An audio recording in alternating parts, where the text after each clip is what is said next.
Peace be upon you. You're watching a video from Yaqeen Institute from Youth Conversation. For more, please stay tuned. أعوذ بالله من الشيطان الرجيم. بسم الله الرحمن الرحيم. ومن الناس من يعجبك قوله في الحياة الدنيا ويشهد الله على ما في قلبه وهو ألد الخصام. ചില മനുഷ്യരുണ്ട്, ഇഹലോകത്തെക്കുറിച്ചുള്ള അവരുടെ ഭാഷണം നിങ്ങളെ ഭ്രമിപ്പിച്ചു കളഞ്ഞേക്കും. മനസ്സിലുള്ളതിന് ദൈവത്തെ അവൻ സാക്ഷിയാക്കുകയും ചെയ്യും. എന്നാൽ അവൻ ബദ്ധവൈരിയത്രേ. وإذا تولى سعى في الأرض ليفسد فيها ويهلك الحرث والنسل والله لا يحب الفساد. അധികാരം കിട്ടിയാൽ ഭൂമിയിൽ കലാപമുണ്ടാക്കാനായി അവൻ ഓടി നടക്കും. നരഹത്യയും വിളനാശവും വരുത്തും. കലാപം അള്ളാഹു ഇഷ്ടപ്പെടുന്നേയില്ല. وإذا قيل له اتق الله أخذته العزة بالإثم فحسبه جهنم ولبئس المهاد. ദൈവഭയം വേണമെന്ന് അവനോട് ഉപദേശിച്ചാൽ അഹന്ത അവനെ കൂടുതൽ പാപത്തിലേക്ക് നയിക്കും. അവന് നരകം തന്നെ അനുയോജ്യം, ഏറെ ദുഷിച്ച സങ്കേതം. ومن الناس من يشري نفسه ابتغاء مرضات الله والله رؤوف بالعباد. വേറെ ചില മനുഷ്യരുമുണ്ട്, ദൈവപ്രീതിക്കായി ജീവൻ തന്നെ കൊടുക്കുന്നവരാണവർ. അത്തരം ദാസന്മാരോട് ഏറെ കനിവുള്ളവനാണ് അള്ളാഹു. പ്രിയ സഹോദരങ്ങളെ, അസ്സലാമു അലൈക്കും വറഹ്മത്തുള്ളാഹി വബറകാതുഹു. സൂറത്തുൽ ബഖറയിലെ 204 മുതൽ 207 വരെയുള്ള 4 ആയത്തുകളാണ് ഇൻഷാ അല്ലാഹ് ഇന്ന് നമ്മൾ പരിശോധിക്കുന്നത്. മനുഷ്യജന്മങ്ങൾക്കിടയിൽ 2 തരം മാതൃകകളെയാണ് ഈ പാഠഭാഗത്ത് അള്ളാഹു നമുക്ക് മുന്നിൽ വരച്ചു കാണിക്കുന്നത്. ഒന്ന്, തിന്മയുടെ പ്രതിരൂപമായിട്ടുള്ള പ്രത്യക്ഷ രൂപമായിട്ടുള്ള ചില മനുഷ്യരാണ്. മറ്റൊന്ന്, നന്മയുടെ പ്രതിനിധാനങ്ങളായിട്ടുള്ള മനുഷ്യരും. എന്താണ് തിന്മയുടെ പ്രതിരൂപങ്ങളുടെ പ്രത്യേകത? അവർ അവരുടെ ഭാഷണ ശൈലിയും വാഗ്മയത്വവും സംസാര വൈഭവവുമെല്ലാം ഉപയോഗിച്ച് മനുഷ്യരെ കീഴ്പ്പെടുത്തി കളയും. ആരിലും വലിയ അർത്ഥത്തിൽ സ്വാധീനശേഷി ഉണ്ടാക്കാൻ പോകുന്നതായിരിക്കും അവരുടെ ഓരോ ചലനങ്ങളും. സത്യത്തിൽ മുനാഫിക്കുകളോടാണ് ഇവർക്ക് ഏറെ സാദൃശ്യമുള്ളത്. ഈ സൂറയുടെ തന്നെ തുടക്കത്തിൽ പരാമർശിക്കപ്പെട്ടിട്ടുള്ള ഒരു വിഭാഗമാണ് മുനാഫിക്കുകൾ. ഇക്കഴിഞ്ഞ ഭാഗത്ത് ഹജ്ജിനെ കുറിച്ച് പരാമർശിക്കുന്നിടത്തും അത്തരമൊരു പരാമർശം കടന്നു വന്നിട്ടുണ്ട്. അതായത് അള്ളാഹുവിന്റെ തൃപ്തിയും താല്പര്യവും മുൻനിർത്തി മാത്രമേ നിങ്ങൾ ഹജ്ജ് പോലുള്ള കർമ്മങ്ങൾക്ക് ഇറങ്ങിത്തിരിക്കാവൂ. അതല്ലാതെ ഐഹിക നേട്ടങ്ങൾക്ക് വേണ്ടി, ഭൗതികമായ വിഭവങ്ങൾ കരസ്ഥമാക്കാൻ വേണ്ടി, അത്തരം താല്പര്യ പൂർത്തീകരണത്തിന് വേണ്ടി നിങ്ങൾ ഒരു കർമ്മത്തിനും മുന്നിട്ടിറങ്ങരുത് എന്ന് പറഞ്ഞല്ലോ. സ്വാഭാവികമായും ഭൗതികത ആത്യന്തികമായ ഉന്നമായി കാണുന്ന വിഭാഗമായിരിക്കും മുനാഫിക്കുകൾ അഥവാ കപടന്മാർ.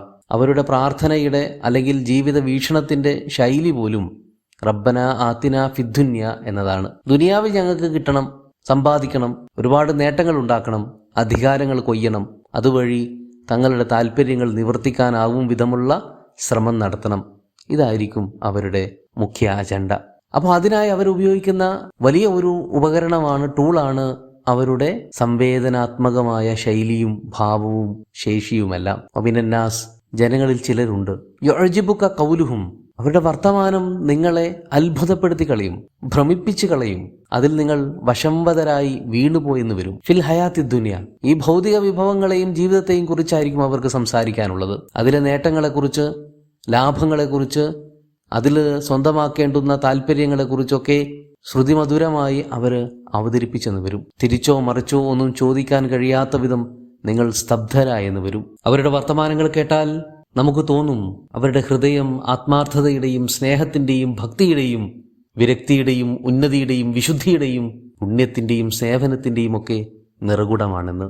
നാവിന്റെ മാധുര്യവും ശബ്ദത്തിന്റെ സൗന്ദര്യവും നന്മയെയും പുണ്യത്തെയും കുറിച്ച അവരുടെ പ്രഭാഷണങ്ങളും നിങ്ങളെ കോരിത്തെരിപ്പിച്ചെന്ന് വരും, ആവേശഭരിതരാക്കിയെന്ന് വരും, കമിഴ്ന്ന് കുനിഞ്ഞു നിൽക്കാൻ പ്രേരിപ്പിച്ചെന്ന് വരും. മാത്രമല്ല വയുഷ്ഹിദുല്ലാഹ അലാ മാ ഫീ ഖൽബിഹി, അവരുടെ ഹൃദയത്തിൽ മന്ത്രണം ചെയ്യുന്ന ഓരോ കാര്യങ്ങൾക്കും ദൈവത്തെ പിടിച്ചാണയിടുകയും ചെയ്യും. അത് ഏതു തരം ദൈവമാകട്ടെ, എല്ലാ ദൈവങ്ങളുടെയും വിശ്വാസങ്ങളുടെയും ആത്മീയ ഭാവങ്ങളുടെയും ഒക്കെ നിറകുടങ്ങളാണ് തങ്ങളെന്ന ഭാവം അവരിൽ നിന്ന് എപ്പോഴും കിനിഞ്ഞിറങ്ങിക്കൊണ്ടിരിക്കും. പ്രവാചകൻ സല്ലല്ലാഹു അലൈഹി വസല്ലമയുടെ മജ്ലിസുകളിൽ പോലും ഇത്തരക്കാർ വരുമായിരുന്നു. അവരുടെ ആശയങ്ങളും നിലപാടുകളും ഭാവനാ ശൈലികളുമെല്ലാം കേട്ടാൽ ആകാശഭൂമികളെ വിളക്കിച്ചേർക്കാൻ പോലും പ്രാപ്തരാണവരെന്ന് തോന്നിപ്പോകും.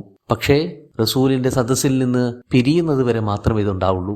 നമുക്കറിയാം, വാ തുറന്നാൽ മുട്ടിന് സത്യം ചെയ്ത് ശപഥം ചെയ്ത് കാര്യസാധനം നടത്താനായിരിക്കും അവർ ശ്രമിക്കുക.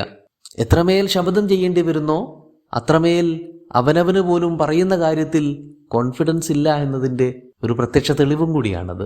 അങ്ങനെ തൊട്ടതിനും പിടിച്ചതിനുമെല്ലാം ദൈവത്തെ സാക്ഷിയിട്ട് മാഷാ അല്ലാ, ഇൻഷാ അല്ലാ, സുബ്ഹാനല്ലാ, അൽഹംദുലില്ലാ, ഇങ്ങനെ ആവശ്യത്തിനും അനാവശ്യത്തിനും സ്ഥാനത്തും അസ്ഥാനത്തുമൊക്കെ നിരവധി തവണകളായി അള്ളാഹുവിൻ്റെ പേര് ചേർത്തു പറഞ്ഞു മനോഹരമായി കേൾവിക്കാരെ, അവരുടെ ചിന്താഗതികളെ, അവരുടെ വീക്ഷണങ്ങളെയൊക്കെ പിടിച്ചെടുക്കാൻ ശേഷിയുള്ള, വളരെ ശക്തമായ ഭാവനാവിലാസമുള്ള, വാക്സാമർഥ്യമുള്ള നിരവധി ആളുകൾ നിങ്ങളുടെ ചുറ്റും ഉണ്ടാകും. പക്ഷേ ഉള്ളു പൊള്ളയായ കേവലം വാചക കസർത്തുകൾ മാത്രമാണവ. ഓഹോ അലദ്ദുൽ ഹിസാം, അങ്ങേയറ്റം കടുത്ത വൈര്യമുള്ള ശത്രുതയുള്ളവരാണവർ. നിങ്ങൾക്ക് നന്മ വരണമെന്ന് അവർ ആഗ്രഹിക്കുന്നേയില്ല, നിങ്ങൾക്ക് നേട്ടമുണ്ടാവണമെന്ന് അവർ ചിന്തിക്കുന്ന പോലുമില്ല. പക്ഷേ വർത്തമാനങ്ങളിലും ഇടപെടലുകളിലുമെല്ലാം നിങ്ങളുടെ നന്മ മാത്രമാണ് അവരുടെ താല്പര്യമെന്ന ഒരു പ്രതീതി അവരുണ്ടാക്കിയെടുക്കും. നന്നായി വർത്തമാനം പറയുന്നവരെ നമ്മൾ നന്നായി ചിലപ്പോൾ ഇഷ്ടപ്പെട്ടെന്ന് വരും. വ ഇന്ന മിനൽ ബയാനി ലസിഹറുൻ എന്ന് റസൂൽ കരീം സല്ലല്ലാഹു അലൈഹി വസല്ലം പറയുന്നുണ്ട്. ചില സംവേദനങ്ങളിൽ, ചില ഭാഷണങ്ങളിൽ ഒരു പ്രത്യേകതരം മാസ്മരികതയുണ്ടാകും. ആ കേട്ടിരിക്കുന്ന നേരത്തെങ്കിലും നമ്മൾ അതിൽ ലയിച്ചു പോയെന്നിരിക്കും. നമ്മുടെ ക്രിട്ടിക്കൽ മെന്റാലിറ്റിയും വിവേകബോധവുമെല്ലാം ഒരു നിമിഷത്തേക്കെങ്കിലും നമ്മൾ മാറ്റിവെച്ചെന്ന് വരും. അவ்விധം നമ്മുടെ കോൺഷ്യസിനെ മുഴുവനായി പിടിച്ചെടുത്ത് നമ്മളിലൂടെ കാര്യസാധനം നടത്താൻ ശേഷിയുള്ള ആളുകൾ ചുറ്റുപാടും ഉണ്ടാകും. മുനാഫിക്കുകളെ കുറിച്ച് പ്രത്യേകം എടുത്തു പറയുന്ന ആയത്തില് അവരുടെ വർത്തമാനങ്ങൾ കേട്ടാൽ കാതുകൂർപ്പിച്ചിരുന്നു പോകും, അവരെ കണ്ടാൽ തന്നെ നിങ്ങൾ കണ്ണു തള്ളിയിരുന്നു പോകും. കാഴ്ചയിലും കേൾവിയിലും ബാഹ്യമായ എല്ലാ പ്രകടനങ്ങളിലും അവർ വളരെയധികം ആകർഷണീയരായിരിക്കും. അവരുപയോഗിക്കുന്ന പദാവലികൾ, അവരുടെ വേഷവിധാനങ്ങൾ, കുലീനത്വം നിറഞ്ഞ ചേഷ്ടകൾ, ഇതെല്ലാം അവരിൽ വല്ലാത്തൊരു മതിപ്പുളവാക്കിയെന്നിരിക്കും. പക്ഷേ കഅന്നഹും ഖുശുബുൻ മുസന്നദ, അവർ കേവലം ഒരു മരത്തടി പോലെ മാത്രമേ ഉള്ളൂ. യഹ്സബൂന കുല്ല സ്വൈഹത്തിൻ അലൈഹിം, ഉള്ളിൽ പേടിച്ചു വിറച്ച് തങ്ങളെക്കുറിച്ചാണ് ജനങ്ങളെല്ലാം സംസാരിച്ചു കൊണ്ടിരിക്കുന്നത്, തങ്ങൾക്കെതിരെ ഏതു നേരവും നടപടിയുണ്ടായേക്കും എന്നൊക്കെ പേടിച്ച് അരണ്ടു നിൽക്കുന്ന മാനിയാക്കുകളായിട്ടുള്ള ഒരു പ്രത്യേക മാനസികാവസ്ഥയായിരിക്കും അവർക്ക്. ഹുമുൽ അദുവ്വു ഫഹദറുഹും, ശ്രദ്ധിക്കണം, അവർ ഭയങ്കര ശത്രുക്കളാണ്, വിഷമുള്ളവരാണ്, ഏത് നേരത്തും കുത്തിയെന്നിരിക്കും. ഖാതലഹുമുല്ലാഹ് അന്നാ യൂഫകൂൻ, അള്ളാഹിന്റെ ശാപം പോലും അവർക്കുണ്ട്. അവരെങ്ങോട്ടാണ് ഈ പൊയ്ക്കൊണ്ടിരിക്കുന്നത്? ഈ മുനാഫിക്കുകളുടെ കാര്യം മദീനയിലെ ഒരു പ്രത്യേക രാഷ്ട്രീയ സാഹചര്യത്തിൽ രൂപപ്പെട്ടു വന്ന ഏതാനും വ്യക്തികളിൽ മാത്രം പരിമിതമാകുന്നതല്ല എന്ന് നമുക്കറിയാം. എക്കാലത്തും അവരുണ്ട്, എല്ലാ സമൂഹങ്ങളിലും ഉണ്ട്. വിശേഷിച്ച് വിശ്വാസികൾക്കൊരിത്തിരി മുൻതൂക്കമുള്ള സമൂഹത്തിൽ അവർ ധാരാളമായിട്ടുണ്ടാകും. കാര്യം അവരുടെ മർമ്മപ്രധാനമായ ലക്ഷണം ഭയമാണ്. ഭയം കാരണം യഥാർത്ഥ സ്വത്വം പ്രകടിപ്പിക്കാൻ കഴിയാതെ വരുമ്പോഴാണ് അവർ നിഫാക്കിന്റെ തോലെടുത്ത് അണിയുന്നത്. മുസ്ലിങ്ങൾക്ക് പ്രാമുഖ്യമുള്ള, മെജോറിറ്റിയുള്ള, മുസ്ലിങ്ങൾ പ്രൊമിനന്റ് ആയിട്ടുള്ള സൊസൈറ്റിയിലാണ് സ്വാഭാവികമായും അവർക്ക് സ്വത്വപ്രകടനം സാധ്യമാകാതെ പോകുന്നത്. പക്ഷെ അവർ കൂടെയുണ്ടാകും, മുൻപന്തിയിലുണ്ടാകും. നിസ്കാര നേരങ്ങളിൽ എന്നല്ല, മറ്റെല്ലാ കർമ്മങ്ങളിലും കാര്യങ്ങളിലുമൊക്കെ ഒരു പക്ഷെ അവരായിരിക്കും മേൽനോട്ടം വഹിക്കുന്നവർ പോലും. പക്ഷേ അവർ തനിച്ചാകുമ്പോൾ ഉള്ളിന്റെ ഉള്ളിൽ കുമിഞ്ഞു വമിഞ്ഞു കൂടിയിട്ടുള്ള എല്ലാ വിഷങ്ങളും പുറത്തേക്ക് ചാടും. വഹുവ അലദ്ദുൽ ഹിസാം, അങ്ങേയറ്റം കടുത്ത വൈര്യം കൊണ്ട് ഉള്ളു പൊള്ളി തൊട്ടാൽ കരിഞ്ഞു പോകും വിധം ഉഷ്ണമായിരിക്കും അവരുടെ ഹൃദയങ്ങളിലുള്ളത്. ഇവരെ കൊണ്ടുണ്ടാകുന്ന ശല്യം ചില്ലറയല്ല. പ്രത്യക്ഷ ശത്രുക്കളെ വേഗത്തിൽ തിരിച്ചറിയാനും അവർക്കെതിരെയുള്ള നടപടികൾ സ്വീകരിക്കാനും വിശ്വാസികൾക്ക് സാധിക്കും. പക്ഷേ കൂടെയാണോ പുറത്താണോ എന്ന് തിരിച്ചറിയാൻ പറ്റാത്ത വിധം തോളിൽ കൈയിട്ട് നടക്കുന്ന ഇത്തരം വികൃത രൂപങ്ങളെ തിരിച്ചറിയാനോ സമയാസമയത്ത് പ്രതിരോധിക്കാനോ സാധിക്കാതെ പോയെന്ന് വരും. അതുകൊണ്ടാണ് വിശ്വാസികൾ കൂടുതൽ ജാഗ്രത ആയിരിക്കണം എന്ന് ഇവരുടെ കാര്യത്തിൽ പ്രത്യേകം എടുത്തു പറയുന്നത്. അവരെ കൊണ്ടുള്ള ശല്യത്തിന്റെയും അവരുണ്ടാക്കുന്ന ദുരന്തങ്ങളുടെയും തോത് വളരെ ഹ്രസ്വമായി അള്ളാഹു സൂചിപ്പിക്കുന്നു. വഇദാ തവല്ല സഅഫിൽ അർളി ലിയുഫ്സിദ ഫീഹ, അവരെങ്ങാനും എന്തെങ്കിലും ഒരു അവസരം കിട്ടിയാൽ, ഒരു അധികാരം കയ്യിൽ വന്നാൽ ഭൂമിയിൽ കുഴപ്പങ്ങൾ ഉണ്ടാക്കാൻ പരിശ്രമിച്ചുകൊണ്ടിരിക്കും. വയുഹലിക്കൽ ഹർസ്, വിളവുകളെല്ലാം നശിപ്പിച്ചുകൊണ്ടിരിക്കും. വന്നസ്ല്, മനുഷ്യരെ തന്നെ കുരുതി കൊടുത്തുകൊണ്ടിരിക്കും. വല്ലാഹു ലാ യുഹിബ്ബുൽ ഫസാദ്, ഒരു നിലക്കും കലാപത്തെയോ കുഴപ്പങ്ങളെയോ വിനാശങ്ങളെയോ അള്ളാഹു ഇഷ്ടപ്പെടുന്നില്ല. 3 കാര്യങ്ങളാണ് ഈ ഭാഗത്ത് എടുത്തു പറഞ്ഞിരിക്കുന്നത്. ഒന്ന്, ഭൂമിയിൽ അവർ പലതരത്തിലുള്ള കുഴപ്പങ്ങൾ ഉണ്ടാക്കും, വർഗീയത വളർത്തും, വംശീയത ആളിക്കത്തിക്കും, പലതരത്തിലുള്ള വിഭാഗീയതയുടെ വിത്തുകൾ അവർ സമൂഹത്തിൽ മുളപ്പിച്ചെടുക്കും. ഭൂമിയിലുണ്ടാക്കുന്ന കുഴപ്പങ്ങൾ അത് നാനാവിധങ്ങളായിരിക്കും.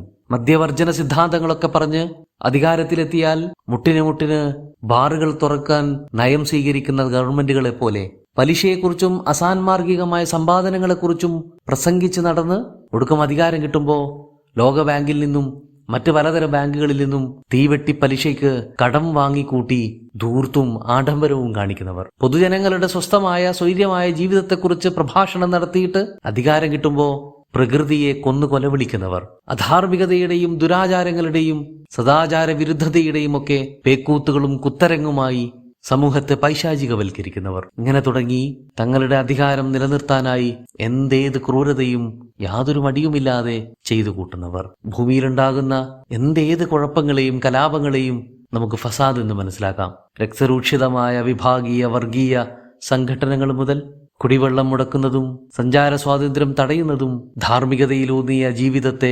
തടസ്സപ്പെടുത്തുന്നതുമെല്ലാം ഫസാദ് തന്നെയാണ്. അപ്പൊ അവരുടെ മോഹന വാഗ്ദാനങ്ങൾ നിറഞ്ഞ പഞ്ചാര വർത്തമാനങ്ങളെല്ലാം അധികാരം കിട്ടുന്നത് വരെയുള്ളൂ.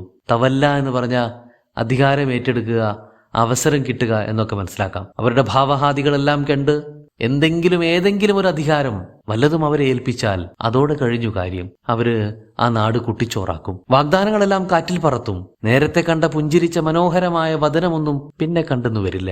വയുഹലിക്കൽ ഹർസ് അഥവാ വിളനിലയങ്ങൾ, കൃഷിഭൂമികൾ അല്ല, മനുഷ്യന്റെ ഏതേത് വരുമാനമാർഗങ്ങളും ജീവിതോപാധികളും എല്ലാം അവർ തകർത്ത് കളയും. ഒരു കാലത്ത് മനുഷ്യന്റെ വിഭവ സോഴ്സ് കൃഷിയിടങ്ങൾ തന്നെയാണ്. പക്ഷെ ഇന്നതല്ല. ഇന്ന് പലതരത്തിലുള്ള വരുമാന മാർഗങ്ങളും ജീവിതോപാധികളും മനുഷ്യൻ കണ്ടെത്തിയിട്ടുണ്ട്. ഇവകൾക്കെല്ലാം കടക്കൽ കത്തിവെക്കും ഇവന്മാർ. ഇന്ധനങ്ങൾക്ക് വില കൂട്ടും. അതുവഴി ഭക്ഷ്യസാധനങ്ങൾക്കെല്ലാം തീ വിലയാകും. അത് പാകം ചെയ്യാനുള്ള ഇന്ധനം പോലും ഇവർ മുടക്കിക്കളയും. ഇനി തീ വിലക്ക് സാധനം വാങ്ങിക്കാൻ നിന്നാൽ അതിന് വലിയൊരു ശതമാനം നികുതിയായി പിടിച്ചെടുക്കുകയും ചെയ്യും. വാങ്ങിച്ചാലും നികുതി, തിന്നാലും നികുതി, കൊടുത്താലും വിറ്റാലും ഒക്കെ നികുതി തന്നെയാണ്. അങ്ങനെ മനുഷ്യ ജീവിതം ദുസ്സഹമാക്കി കളയും. ഇങ്ങനെ പല രീതിയിൽ മനുഷ്യനെ ആത്മഹത്യയുടെയും മരണത്തിന്റെയും വക്കിലെത്തിക്കുമ്പോൾ വേറെയും പല കാരണങ്ങൾ കണ്ടെത്തി മനുഷ്യക്കുരുതി പോലും അവർ നടത്തും. വയോഹരിക്കുൻ നസ്ല്, മനുഷ്യവംശത്തെ തന്നെ നശിപ്പിച്ച് കളയും. അഥവാ വംശീയ ഉന്മൂലനവും കൂട്ടക്കുരുതികളുമെല്ലാം അവരൊരു നിത്യ ശീലമാക്കി മാറ്റും. നിസ്സാരമായൊരു കാര്യമല്ല ഇത്. നിങ്ങൾ ആരെ തെരഞ്ഞെടുക്കുന്നു എന്നത് വളരെ പ്രധാനമാണ്. ഭൂമിയിൽ ഫസാദ് ഉണ്ടാക്കുന്നതും വിഭവങ്ങൾ നശിപ്പിക്കുന്നതും മനുഷ്യക്കുരുതി നടത്തുന്നതുമെല്ലാം അവർക്ക് അധികാരം കിട്ടുമ്പോഴാണ്. അതുകൊണ്ട് നിങ്ങളുടെ അധികാരികളായി, നിങ്ങളുടെ ഉത്തരവാദിത്തപ്പെട്ടവരായി, നേതാക്കന്മാരായി, ഭരണാധികാരികളായി ആരെ തെരഞ്ഞെടുക്കുന്നു എന്നത് വളരെ പ്രധാനപ്പെട്ട കാര്യമാണ്. തെരഞ്ഞെടുപ്പിന്റെ മാനദണ്ഡം രൂപഭാവങ്ങളും വാക്സാമർഥ്യവും മാത്രമാണോ? എങ്കിൽ അതിന്റെ ദുരന്തം നിങ്ങളെ കാത്തിരിപ്പുണ്ട്. ആ വാചക കസർത്തുകൾ കണ്ട് അവർ വലിയ ദൈവബോധമുള്ള, ദൈവഭയമുള്ളവരാണെന്ന് നിങ്ങൾ ധരിച്ചെങ്കിൽ നിങ്ങൾക്ക് തെറ്റി. വൈദാ ഖീല ലഹു തഖില്ല, അവരോട് അള്ളാനെ സൂക്ഷിക്കട്ടോ, ദൈവബോധം വേണം കേട്ടോ എന്ന് ഓർമ്മപ്പെടുത്തിയാൽ അവരത് കേട്ട് മനസ്സിലാക്കി ഉൾക്കൊണ്ട് ഇത്തരം തിന്മകളിൽ നിന്ന് പിന്നാക്കം പോകുമെന്നാണോ? ഒരിക്കലുമല്ല. അഖദതുഹുൽ ഇസ്സ ബിൽ ഇസ്മ, അവരുടെ ദുരഭിമാനം, അവരുടെ അഹന്ത അവരെ കൂടുതൽ ക്രൂധരാക്കി മാറ്റും. പാപങ്ങളുടെ മേൽ പാപങ്ങൾ ചെയ്യാൻ അവരെ പ്രേരിപ്പിച്ചുകൊണ്ടിരിക്കും. ദുരഭിമാനികളായ, ഇത്രയും നാൾ ഉള്ളിൽ അടങ്ങാത്ത വൈര്യത്തിന്റെ വിഷവും കൊണ്ട് നടന്ന ആ പാപികൾ കൂടുതൽ പാപങ്ങളിലേക്ക് ആണ്ടിറങ്ങുന്നത് നമുക്ക് കാണാം. കലാപങ്ങൾക്കും രക്തച്ചൊരിച്ചിലുകൾക്കും പുതിയ ന്യായങ്ങളും മാനങ്ങളും കണ്ടെത്തുന്നത് കാണാം. അവരൊരിക്കലും പിന്തിരിയുകയില്ല. ഫഹസ്ബുഹും ജഹന്നം, അവർക്ക് അനുയോജ്യമായ നരകമാണ്. അത് നാം ഒരുക്കി വെച്ചിട്ടുണ്ട്. വലബിഅസൽ മിഹാദ്, അത് അങ്ങേയറ്റം ദുഷിച്ചൊരു സങ്കേതം തന്നെയാണ്. പക്ഷേ അവിടെ പോകാനാണ് ഇവർക്ക് യോഗ്യതയുള്ളതും. പക്ഷെ മനസ്സിലാക്കേണ്ടുന്ന കാര്യം, ഇത്തരക്കാരെ നേതാക്കന്മാരായി തിരഞ്ഞെടുക്കുമ്പോൾ പ്രത്യേകം ശ്രദ്ധിക്കേണ്ടിയിരിക്കുന്നു എന്നതാണ്. ഒമിനന്നാസിമായി യശ്രീ നഫ്സഹു ബിത്തിഗാ അമർലാത്തില്ല, അല്ലാഹു റഊഫ് ബിൽ ഇബാദ്. എന്നാൽ ഇതേ സമയം തന്നെ ജനങ്ങളിൽ മറ്റൊരു കൂട്ടരുണ്ട്. നന്മയുടെ യഥാർത്ഥ വക്താക്കളായ, പ്രയോക്താക്കളായ ചില മനുഷ്യന്മാരുണ്ട്. അവർ മയ്യശ്രീ നഫ്സഹു ബിത്തിഗാ അമർലാത്തില്ല, അള്ളാഹുവിന്റെ തൃപ്തി പ്രതീക്ഷിച്ചുകൊണ്ട് സ്വയം ത്യജിക്കാൻ സന്നദ്ധരായ ആൾക്കാരാണ്. വല്ലാഹു റഊഫ് ബിൽ ഇബാദ്, അത്തരം ഇബാദുകളുടെ കാര്യത്തിൽ അള്ളാഹു വളരെ തൽപരനാണ്, വളരെ ദയാലുവാണ്, കാരുണ്യവും വാത്സല്യവും ഉള്ളവനാണ്. കപടവിശ്വാസികളിൽ നിന്ന് ഇവർക്കുള്ള വ്യത്യാസം, കപടവിശ്വാസികൾ ഭൗതികമായതെല്ലാം നേടിയെടുക്കാൻ ശ്രമിക്കുന്നവരാണ്. ഒന്നുപോലും വിട്ടുപോകാതെ സ്വാർത്ഥമായ ജീവിതത്തെ കാക്ഷിക്കുന്നവരാണവർ. ഇവരുടെ പ്രത്യേകത സകലതും വിട്ടുകൊടുക്കാൻ തയ്യാറുള്ളവരാണ്. ഒന്നും ഭൗതികമായി സ്വന്തമാക്കാൻ ആഗ്രഹിക്കാത്തവരാണ്. ഉള്ളതെല്ലാം വ്യയം ചെയ്തിട്ടാണെങ്കിലും അള്ളാഹിന്റെ തൃപ്തി നേടിയാൽ മതി എന്ന് കരുതുന്നവരാണ്. അതിപ്പോൾ ജീവനാണെങ്കിലും ശരി, ജീവന് തുല്യമായ മറ്റെന്താണെങ്കിലും ശരി, എല്ലാം അള്ളാഹുവിന്റെ തൃപ്തിക്കായി വകമാറ്റി നൽകാൻ അവർ തയ്യാറാണ്. യഥാർത്ഥ വിശ്വാസികൾ റബ്ബനാ ആതിനാ ഫിദ്ദുന്യ ഹസനതൻ വഫിൽ ആഖിറതി ഹസനതൻ വഖിനാ അദാബന്നാർ, ദുനിയാവിലും പരലോകത്തുമെല്ലാം നന്മയും മോക്ഷവും കിട്ടണമെന്ന് ആഗ്രഹിക്കുന്നവരാണ്. ഒരുപോലെ അല്ല, ഒരുപക്ഷെ ഒരു പടി അധികം പ്രാധാന്യം പരലോകത്തിന് നൽകുന്നവരാണവർ. അതുകൊണ്ട് തന്നെ അതിനിടയിൽ എന്തേത് പോരായ്മകൾ സംഭവിച്ചു പോയാലും, വീഴ്ചകൾ ഉണ്ടായാലും, അബദ്ധങ്ങൾ പിണഞ്ഞു പോയാലും അള്ളാഹു അത് പുറത്തു കൊടുക്കും. കാരണം അവരോട് അള്ളാഹ്ക്ക് വല്ലാത്തൊരു അലിവാണ്, കനിവാണ്, വാത്സല്യമാണ്. അള്ളാഹു റഊഫും ബിൽ ഇബാദ്. അപ്പോൾ മനുഷ്യരിലെ 2 കൂട്ടം പ്രതിനിധാനങ്ങളെ ഇവിടെ പരിചയപ്പെടുത്തുകയാണ് ചെയ്തിരിക്കുന്നത്. ഇൻഷാ അല്ലാഹ് ബാക്കി നമുക്ക് അടുത്ത സെഷനിൽ പരിശോധിക്കാം. അള്ളാഹു അനുഗ്രഹിക്കട്ടെ. അസ്സലാമു അലൈക്കും വറഹ്മത്തുള്ളാഹി വബറകാതുഹു.